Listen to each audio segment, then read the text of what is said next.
Okay, so let's practice calculating some molar solubilities. Here we're going to calculate it. This is lead 2 chloride in pure water, and the solubility product constant is 1.17 times 10 to the negative 5.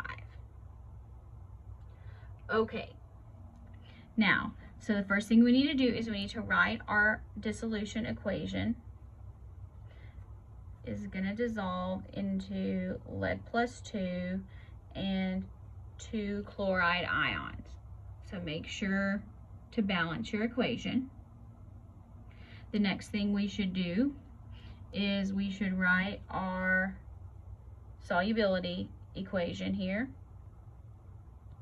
So that's going to be lead 2 and chloride squared. The solid doesn't matter. Next, let's make our ice table, which I didn't leave us very much room. Well, it doesn't matter because the solid doesn't matter. So initially we have nothing. Then we're going to have solubility of lead. And then we're going to have 2, this is an S, not a 5, solubility of chloride. Okay, so remember instead of X's, we're putting S's.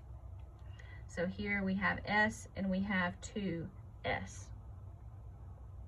Next, plug and chug. So this is 1.17 times 10 to the negative 5 equals S and 2S squared. Be very careful here.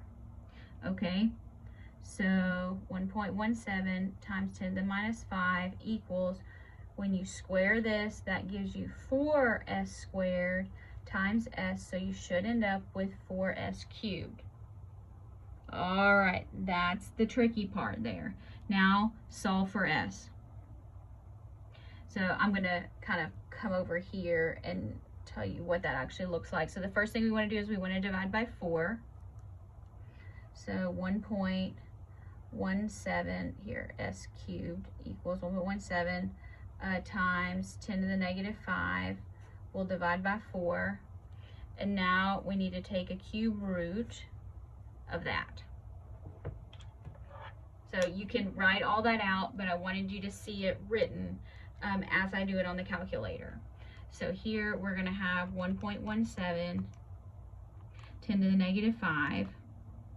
We're going to divide by 4. And then we're going to take the cube root. Now the way that I take cube roots, what you is to do a fractional exponents to the 1/3. But what you can do is you can say 1.17 10 to the negative 5 divided by 4, and you can go into math and then option 4. There's the cube root of the answer. Previous answer there. I think most of y'all like to copy and paste, but that's fine. All right, so you get the same answer there. So our molar solubility of our saturated solution is 0.0143 molar. So just remember, you do have to, you probably are going to have exponents in some of these. So make sure when you're using those exponents, you do the coefficients as well. Now, we can also, if we're given solubility, we can calculate KSP. So we're just going to go the other direction. So this tells us that the molar solubility of silver sulfate is this concentration, and calculate KSP.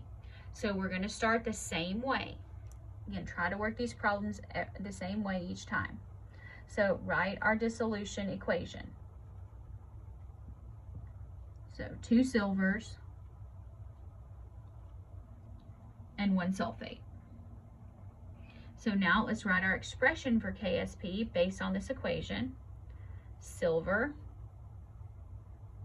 squared and SO4 minus 2.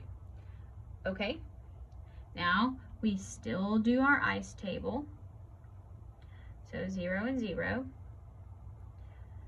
Silver is going to gain 2 times the solubility. Just think about moles. 1 mole of silver sulfate gives us 2 moles of silver ions. So it'd be twice the concentration of whatever the solubility is. And we get 1 sulfate. So here we have 2S and we have S. So KSP is going to be silver, which is going to be 2S. And that's squared. And then sulfate is just S. So this is going to be a 4S cubed again. Now we don't know molar solubility, or we don't know KSP, but we do know molar solubility. So we're going to plug and chug. So 4 times 1.4 times 10 to the minus 2 cubed. So let's do that.